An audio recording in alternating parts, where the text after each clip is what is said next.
Welcome to all Caribbean entrepreneurs. If you've been ready and waiting to take your business digital and get paid online while you sip something strong on the beach, this podcast is for you.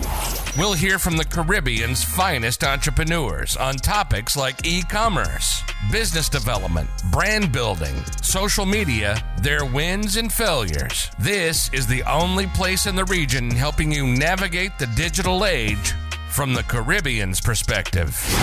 This is Digipreneur FM. And now, let's give it up for the Digiboss himself, Mr. Karan Rose.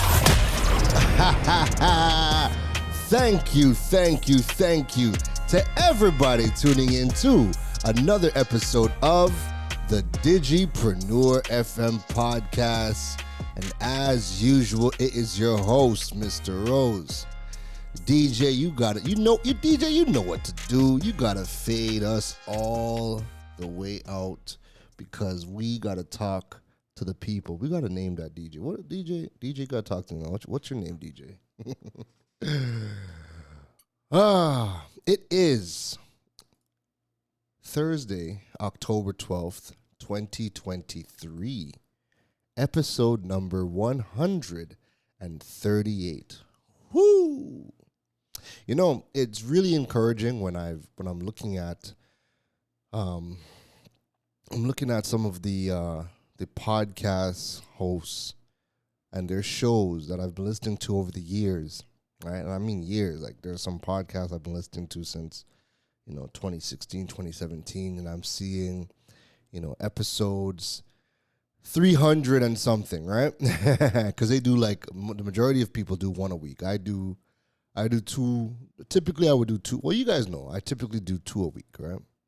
So when I'm hearing my own numbers catching up there in the hundreds, coming close to that 150, and I'm seeing, some of the big timers that I follow in the 300s, I'm like, I'm not doing too bad. I'm not doing too bad at all, It's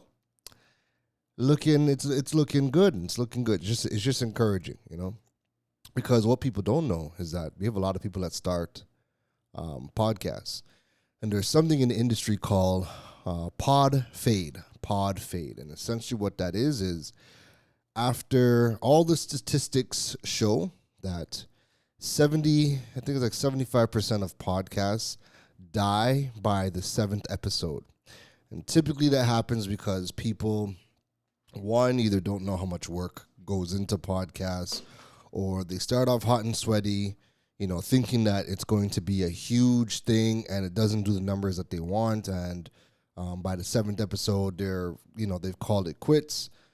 You also have situations where when people are looking at the numbers, right? Remember, a lot of people are creating content for that dopamine rush. So when they post on social media, and you're on TikTok and you're getting 5,000, 10,000, 20,000 views on the content and X amount of likes. You post on Instagram, you get your 10,000 impressions and hundreds of likes, whatever. You get that dopamine rush. And then you get to podcasts. And podcasting is very, very different because podcasts are a commitment, right? People really have to podcasts. The audience of your podcast really have to enjoy what you are doing to sit down and listen to your podcast. Now, the average podcast is about 40 to, I think it's 20 to 40 minutes. Oh, let me get those numbers. Because it's going to be a little bit different now. So I just pulled up the podcast numbers. So 44% of podcasts are consumed on Apple Podcasts. So Apple Podcasts has the largest audience of all podcast listenership, right? So even when we check on a platform like Chartable, where we're checking our rankings, right? The rankings you get on Chartable are the most credible because Apple Podcasts has the largest podcast listenership of all the platforms. So if you're ranking on Apple Podcast charts, your podcast is doing really well because the predominant listenership is happening on that platform. 28% of podcasts are consumed on Spotify, and 4% are consumed via web browser, 3% are consumed via Google Podcasts, and it kind of goes down the list, right? Now, to to touch on what I was talking about with respects to duration, right? So how duration goes is 30 episode duration, 20 minutes to 40 minutes. 32% of all podcasts are 20 to 40 minutes, right? Now, that's very telling because, I mean, if people were not listening, if people were, not tuning in, that might look a bit different. But 20 to 40 minutes is that sweet spot for most people, 32%. 21% of podcasts are between 40 to 60 minutes, and 16% of podcasts are over 60 minutes. And then you get down to the podcasts that are less than 10 minutes, and then 15% of podcasts that are 10 to 20 minutes. So I say all that to say that the majority of podcasts are between 20 to 60 minutes, and they have the highest listenership. And that's because people that listen to podcasts are, the majority of them are passively consuming. So they're driving to work and listening. They're working out, they're cooking, they're doing all the other things, and they're consuming the content, right? Podcasts is great to get into those spaces where people can multitask. They can do other things while consuming your content. And there's a commitment there. So people on average listen to about 7 to 9 podcasts each, right? And if you make it into that rotation for that person, people listen to you religiously, and they're always looking forward to your content. And because podcasts is so intimate, like you're into people's ears. A lot of people listening to you via their headphones. They're listening to you in the shower. Again, you're accompanying them on the drive. You're in their very intimate spaces when they are consuming podcast content. They really do commit. So the numbers in terms of listens are not like, the numbers you'd get on social media. So the top 1% of podcasts average for the first 7 days, average 5,226 downloads within the first 7 days. Now, if you get 5,000 impressions on your social media posts, or 5,000 views, a lot of people would be like, nah, that just did okay. And to some people, that did terrible, right? But it just goes to show that the majority of people that are looking at, a 5,000 impressions or whatever, the majority of people are looking at that as that's very low, right? And that's the top 1% of podcasts, right? 5,000 downloads within the first 7 days. So a lot of people look at the numbers of their podcasts, and by the 7th episode they're like, man, this doesn't make no sense. I'm not getting no traffic. I'm only getting a couple of downloads. I'm struggling to get 100 downloads for the first week, whatever, and they just end up saying, forget it. But you see, where podcasting is beautiful is that podcasting is one of the best long form pieces of content that you can create. And if you can create a podcast that dives in deep around a topic, it really allows you to show your expertise in your field. And you can create a podcast about anything. There are construction podcasts, and you would think, why would there be a construction podcast when, construction is very visual? No, there's construction podcasts, there's sewing podcasts, there's baking podcasts, you name it. What you can do is, if you're thinking about a podcast, but you're unsure if you could do it for your industry for whatever reason, what you could do is just go on to Google, type in your industry, and then type in podcast. So you could type in baking podcast, and you will see all of the baking podcasts that comes up. You can see all the sewing podcasts that come up, and then go listen to a couple of episodes from them and kind of get a gist of how they're framing the conversations, or what types of conversations they're having. You would be amazed at the angles that people are taking, how successful a lot of these podcasts are. And I encourage people who are experts and deep in their space to start a podcast, because again, it's a great way for you to showcase your in-depth knowledge around your industry. And when people are listening to you, you're going to be able to build people who have a deeper relationship with your brand, because again, they're viewing you as the expert. You're being included into their intimate spaces. And yeah, you just create a better base. All right. We have too many business owners that like to leave their relationships on social media, and that's that.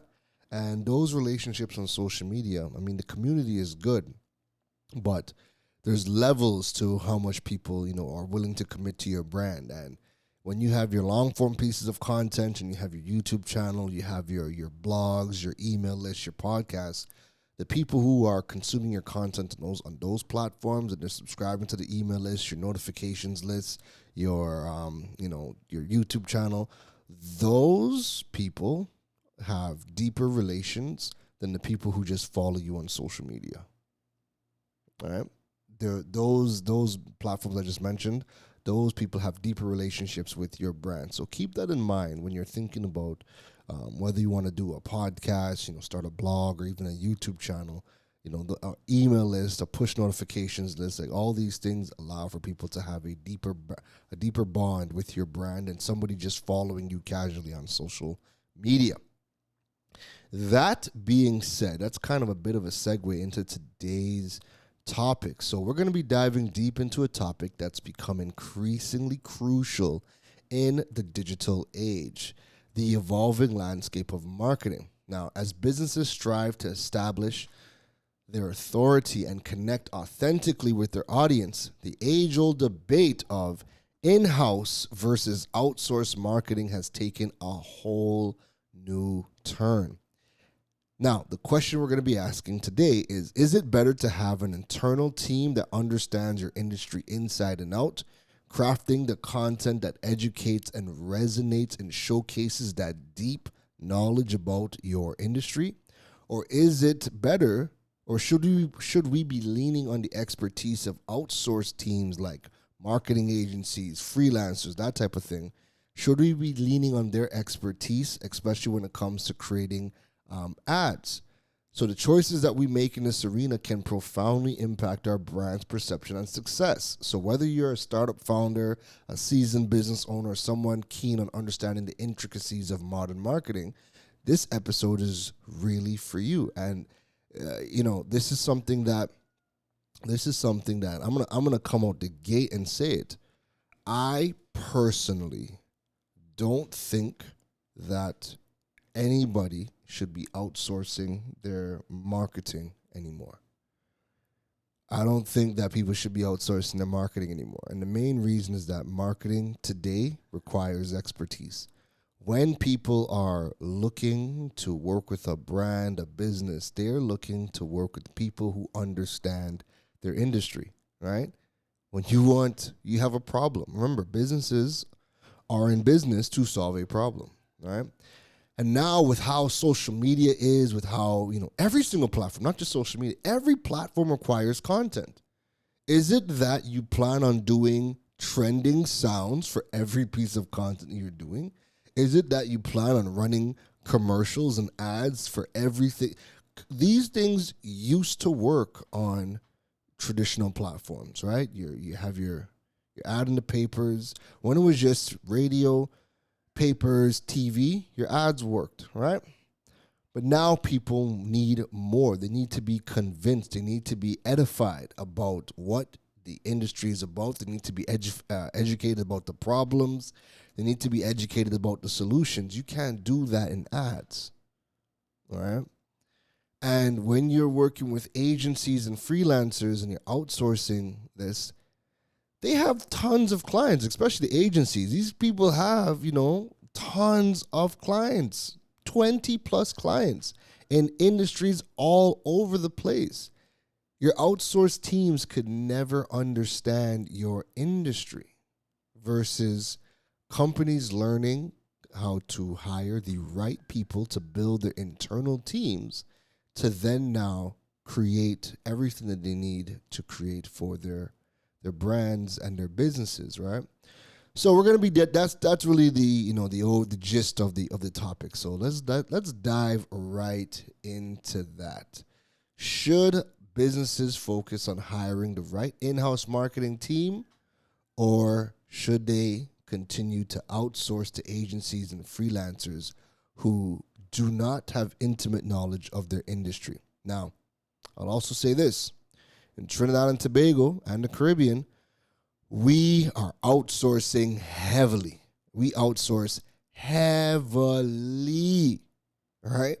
And it reflects because a lot of the marketing that we see from all industries typically isn't good or it misses the mark. It might be good visual, it might have good visual appeal, but it misses the mark because people have questions and the businesses don't have answers. And what makes it even worse is that in Trinidad, when you're trying to get answers from these entities, people aren't answering the phones, or people are taking way too long to answer the phones, or they don't answer the phones at all. So you can't even get the information that you need. Hello, could you think about the banks and the government trying to get information from these entities? You almost don't get no information. But content from the internal teams can solve those problems. So let's dive into it.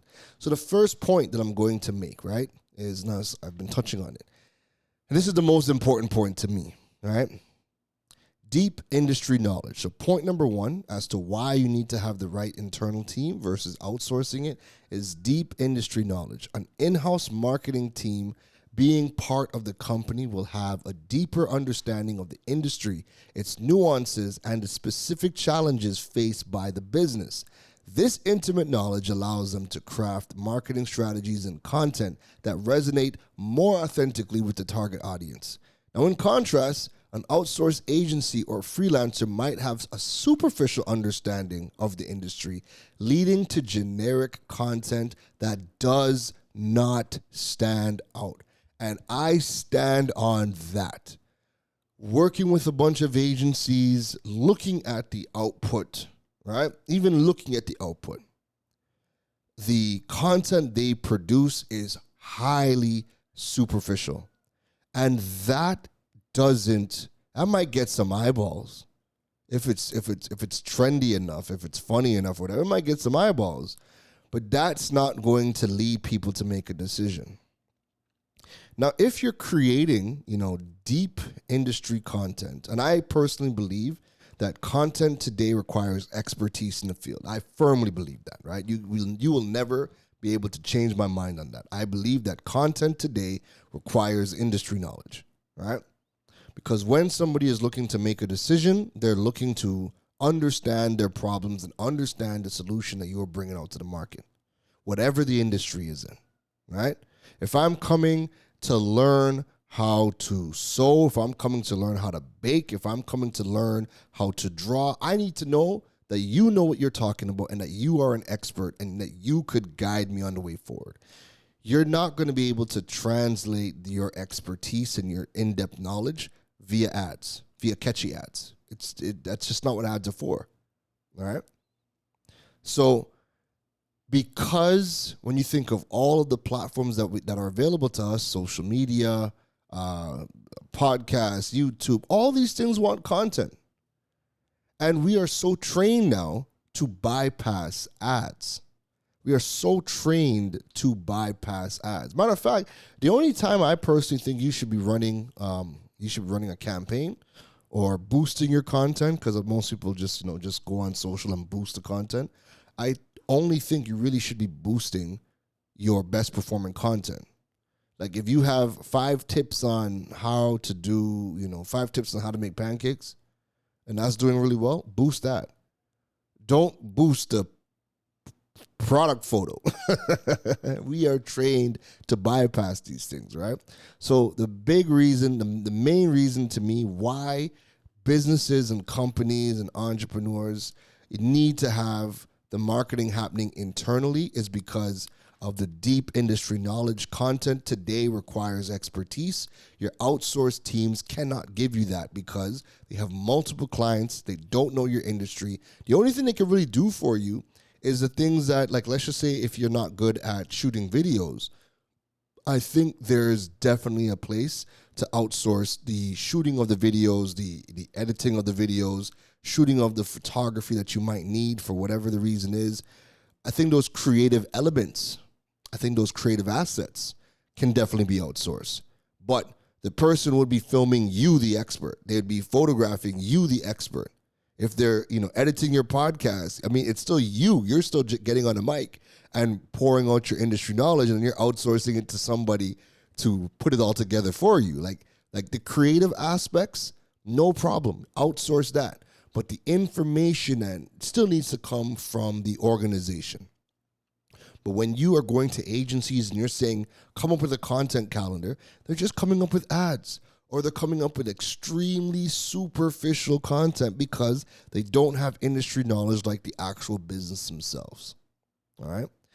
Number 2, consistent brand voice. Now, maintaining a consistent brand voice is crucial for building trust and recognition amongst consumers. Your in-house team being so immersed in the company culture and the values can ensure that all of the marketing materials reflect the brand's unique voice and identity. Outsourced teams juggling multiple clients struggle to capture and maintain this consistency. Couple that with not having the deep industry knowledge, and a lot of times it's just all over the place. And we have more bad examples, right? And think about this for a second to the listenership, especially if you're here in Trinidad. We have more examples of bad marketing than we do of good marketing. Like, we can go on and on and on about the bad marketing that we see because it's so misaligned.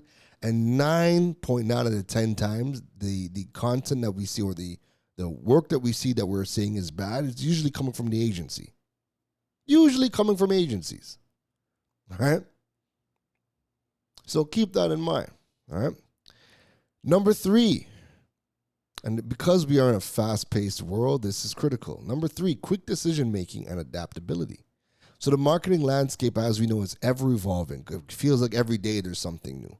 And businesses need to be agile in their response to market changes. Your in-house team can quickly adapt to strategies, make decisions, and implement changes without the back and forth that comes with the external teams. This agility can be a competitive advantage in a fast-paced market. And we see that happening all the time. You're trying to get something out because it is time sensitive. It's now for now scenario. And you're going back and forth with your external teams. And at the end of the day, they have other clients. So when they do have to prioritize whatever you need now for now, you're going to pay a handsome fee to get it done now for now, whilst they push back work on their other clients. All right? And there still is that back and forth with that external team.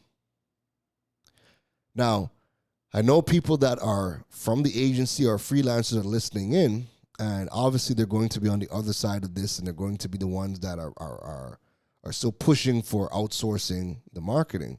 But the reality is that businesses need to focus on hiring the right internal teams, because the majority of companies right now, so again, somebody sitting on the outside, agency freelancer, is laughing right now because they're like, yo, these companies outsourced us for a reason. They're not equipped to handle any of this stuff, and that's why we're here. Exactly, that's the point. They need to learn how to hire the right internal team. Now, not all aspects of marketing do they need somebody internal, right? Because not everything, so I'll give you an example. Because I do search engine optimization, right? I just need to know search engine optimization, and I need to know best practices of that. And I can apply that to any industry. I don't need to have industry knowledge in order to do my job as a search engine specialist, search engine optimization specialist. I don't need to know your industry to do that. You create all of the content. Once everything is done, I could then go in there and optimize all the content. I can be a part of your strategy sessions and help, because I do market research and I do a bunch of other things that allows me to work with any company, and I don't have to have. But if you're asking me now to create the content, I can't do that because I would need to have the intimate knowledge of the industry. And some people would argue, hey, you could use AI for that, right? Now, if you're just using AI out the box, the information, chances are, a lot of it's going to be wrong and incorrect. If you are learning how to program and train your AI bots, train it up on information, on valid information, if you learn more about how to give and feed your AI tools the correct information to create content, that's a whole different story. That could happen, right? But the majority of people, when it comes to creating content, need to have that industry knowledge, right? Your in-house team can do wonders for you if the businesses learn how to hire the right mix of people that they need internally. And then if they learn what aspects of digital marketing can we outsource, what people do we need externally that don't need to have industry knowledge but still help us achieve our goals. That's a mix that majority of businesses have not done, and that is why they continue to outsource to the external teams, and that is why the majority of their marketing is very shallow and superficial, and it focuses more on trends than it does on providing you substance. Right? Number 4, dedicated focus and priority. And again, this kind of, this adds to the quick decision making and adaptability. So dedicated focus and priority. Point number 4, an in-house marketing team's sole focus is the success of the company that they work for. They are invested in the long-term growth and not distracted by the demands of multiple clients. On the other hand, agencies, freelancers, by necessity, have to divide their attention among various clients, which can lead to diluted efforts and priorities. Now, this is one of the main reasons why we see a lot of the terrible job positions in marketing here in the Caribbean, where people are trying to hire a unicorn, they're trying to hire Superman, they're trying to put all of these roles and specializations into one person and pay them peanuts to get the work done of an entire marketing team. Again, businesses in the Caribbean have not figured out marketing whatsoever. They have not figured it out. The only thing they know how to do, go and outsource, or hire 1 or 2 people and overwork them. They have not figured out how to create the right marketing team for the success of their company. They haven't figured out who do we need to hire, what do we need to pay them so that they can execute their jobs and be happy, and then what aspects do we need to outsource. So that way we have everything we need to succeed in marketing. Businesses have not figured that out. And maybe that might be the next episode, talking about who should be hired internally and what are the skill sets that you should probably keep external so that you don't have to, you can work within your budget type of thing, all right? That might be the next episode. Let me make note of that. So yeah, dedicated focus and priority, right?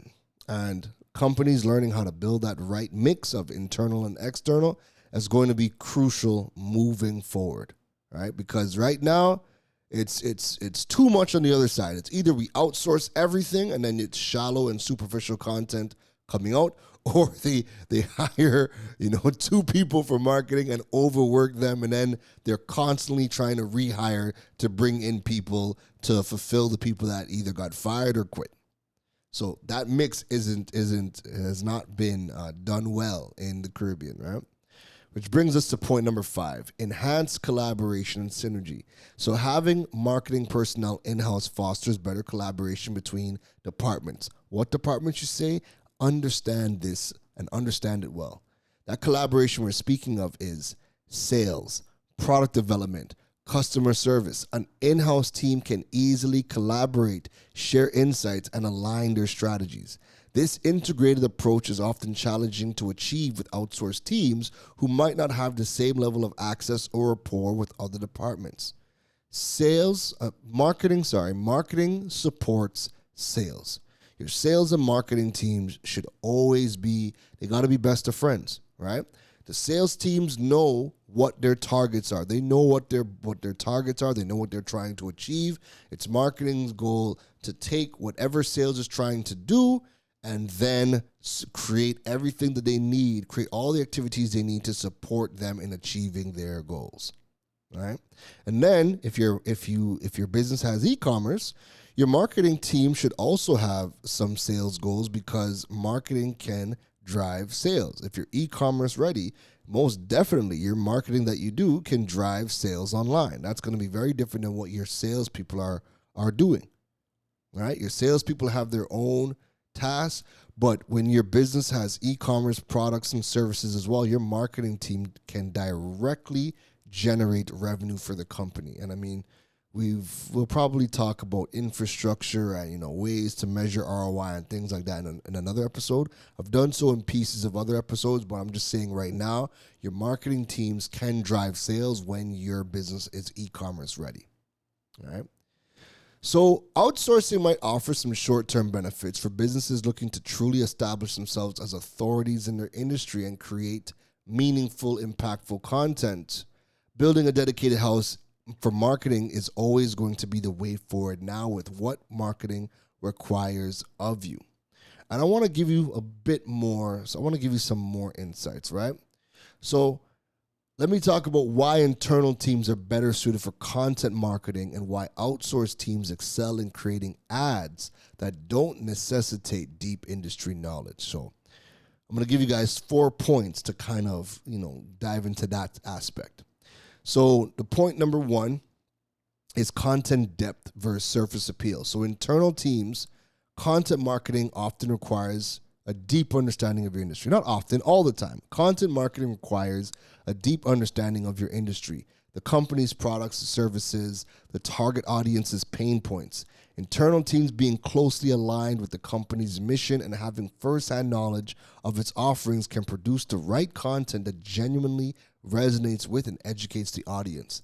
The outsourced teams, advertisements, especially those that don't require industry-specific knowledge, are about capturing attention quickly. So your outsourced teams with their diverse experiences across various sectors, they can definitely bring fresh perspectives and innovative ideas to create eye-catching and engaging ads. All right? Now, again, like I said earlier, we are trained to ignore ads. We are trained to ignore ads. But this is a big difference between your internal team and the outsourced team. Your internal team can do content that creates information that resonates. Your external teams are going to focus on ads. All right? And the more we get trained to ignore ads, the more your external teams are going to struggle to create any form of tangible results for you. Second point is long-term strategy versus short-term campaigns. So your internal teams, content marketing is a long-term strategy that focuses on building trust, authority, and a loyal audience over time. Your internal teams can plan and execute content strategies that align with the company's long-term vision and goals. Outsourced teams, ad campaigns, especially those not rooted in industry specifics, are often short-term, aiming for immediate results. So your outsourced teams accustomed to working on multiple campaigns simultaneously can quickly design, test, and iterate ads for maximum impact, which is what they do now, right? But it becomes harder and harder and harder the noisier the world gets and the more people are really filtering out ads. That gets harder and harder and harder for them to do. But here's the good thing. It makes it so much easier for your internal teams to succeed because they're going to be creating content that is rooted in industry knowledge that helps to solve problems that people are having. That cuts through all of the noise, especially here in the Caribbean where the majority of businesses are not creating any form of in-depth content. They're really just focusing on ads. And that's why they're getting tuned out and not getting the success online that they could be having, right? And when you see businesses with a piece of content and, you're looking at like the last 6 and you'll see like 5 likes, 5 likes, 5 likes. Then you see this one post, 2,000 likes, a couple of comments. You already know they boosted and probably spent like $100 US to get that in front of eyeballs. And content, your ad isn't doing good when you're seeing a whole bunch of likes, but almost no comments. Almost no comments, barely any shares, if any at all, but you're getting a whole bunch of likes. People spent their money, but what does that do for you in the long run? It doesn't do anything, right? Point number 3, relationship building versus broad reach. This is huge. So internal teams, content marketing is about building and nurturing relationships with your audience. The internal team can leverage their deep understanding of the company's values and audience needs to create that fosters genuine connections. Your outsourced teams, when the goal is broad reach and visibility, your outsourced teams with their wide-ranging expertise and access to various ad platforms and tools can effectively target and capture a large audience, even if the message is more general. And that's very true. And point number 4 that I'm going to make about your internal versus your external teams is continuous feedback loop versus specialized expertise. Your internal teams, being part of the company, internal content marketing teams can continuously gather feedback from other departments like sales and customer service to refine their content strategy. This iterative process ensures content remains relevant and impactful. Your outsourced teams. For ad creation, outsourced teams can bring specialized expertise in areas like graphic design, copywriting, and media buying. Their singular focus on ad creation, combined with their exposure to various industries, allows them to craft compelling ads that stand out even if they don't dive deep into industry specifics. So whilst your internal teams are best positioned to deliver deep, meaningful content that builds relationships, outsourced teams bring a unique set of skills and perspectives that make them adept at creating ads for a broader audience. So I hope that has given you some insights to whether or not you should be looking to hire and build your internal teams versus continue to hiring your external teams. And then even when you do work with external teams, whether it be an agency or freelancer, businesses need to know when to do that, right? Right now, all the platforms for businesses, they want you to create content. They want you to create content. Your audience resonates the most with content that helps them achieve a goal, achieve a desire, or solve a problem. Because the external teams don't have that knowledge, everything is going to be superficial and light and surface level.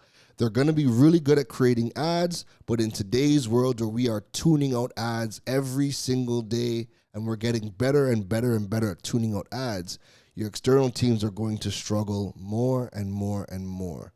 And that is my argument as to why businesses need to learn how to hire the right people internally to get that industry specific information and content out there, and then learn what aspects of marketing do we need to hire externally. I'm actually okay with if you have your internal team and they're creating all the content, but maybe the internal team's not strong in doing ads, right? In terms of spending the money, the budgets to boost the content on social media platforms or run Google ads against the content that they're creating, I'm okay with you working with a freelance ad specialist because, again, they don't need to have industry knowledge. You create the content, and they will figure out what is the best platform to use to get it out there to the masses. Is it going to be a Google ad, a Facebook ad, an Instagram ad? And then they would know how to create those campaigns. They would know how to split test, do the A/B testing to see, what is going to work better. They can do all of that, right? I'm okay with that.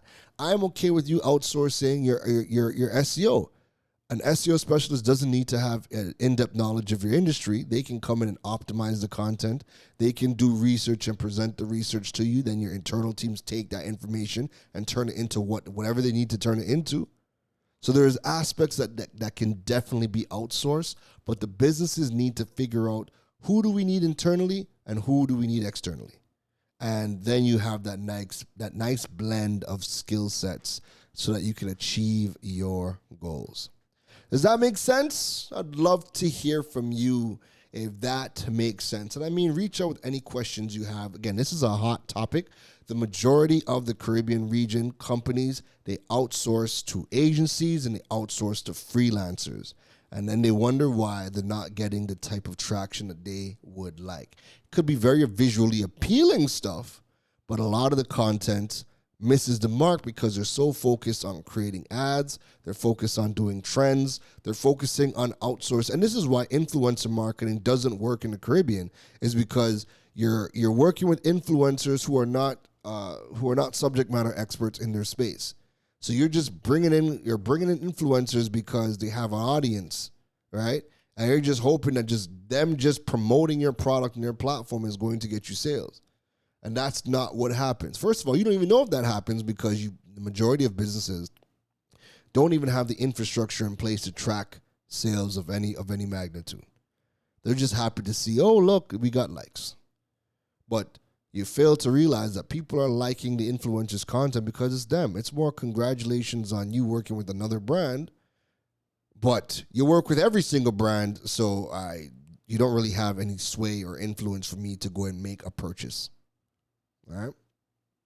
So I would love to hear from you. Definitely reach out whenever you get a chance via any social media platforms, the website, you name it. Even drop comments, under the episode. Would love to hear from you and your thoughts on whether companies should hire internal teams or whether they should continue to outsource their marketing to external agencies and external freelancers. All right. If you enjoyed today's episode, please rate the podcast. If you're listening on Apple Podcasts, Spotify, Google, rate the podcast. If you really enjoyed the podcast episode, please drop a review. The reviews continue to help grow the Digipreneur family across the world. All right? People always read the reviews to decide whether or not they're going to add the Digipreneur podcast to their mix of 7 to 9 podcasts that they're going to be listening to daily. So definitely drop a review whenever you get a chance. Do that solid for me. Thank you. You can learn more about building your digital presence and monetizing your platforms at KaronRose.com. Link to the websites in the show notes. And if you want to stay up to date on all things related to the podcast, go check out the digipreneur.fm website. Again, link to that in the show notes as well. Go check me out on all social media platforms, Karon Rose, KeronRose, across any social media platform of your choice. I am most active on LinkedIn and also on Instagram stories, that type of vibe. All right. And then also on TikTok. I'm pretty active over there as well. That is it for me today, folks. It's a Thursday, so you're most likely going to hear I'm probably going to drop maybe one episode on the weekend. But then, folks, I will be gone to the Bahamas for 2 whole weeks covering the crime symposium being put on by the Organization of American States. It's one of the largest organizations in the Western Hemisphere. Governments from all over the Western Hemisphere are going to be coming to the Bahamas to talk cybersecurity, and I'll be the master of ceremonies for that event. So I'm really excited for that. Then the following week, I'm going to be at the Caribbean Investment Forum. There's going to be investors from all over the world coming in, and the focus this year is going to be on agri-tech, fintech, digital business, ICT, logistics and supply chain. It's really going to be interesting. That's going to be happening in the Bahamas as well, so I will be there for that. And I have one more event as soon as the title and the lineup of speakers gets confirmed. I'll post about it online as well. But yeah, so I got 3 events coming up in the Bahamas. So I will be gone until November, folks. So you'll probably get one more episode from me. And then the rest of the content will be coming through on social media and the other platforms that I listed, all right? That being said, enjoy the rest of your week. Happy Thursday, and take care! You've been listening to the Digiboss, Karan Rose. We hope your notepad was filled after this episode. Make sure to like, rate, and review the show. The learning doesn't stop, folks. And to make sure you don't miss any gems from the Digiboss, go over and follow him on all social media platforms at Karan Rose. Folks, don't just sit there with a notepad. We need you to implement at least one thing into your business before the next episode. That's the only way your business levels up. Thanks for listening to Digipreneur FM. Now go be great.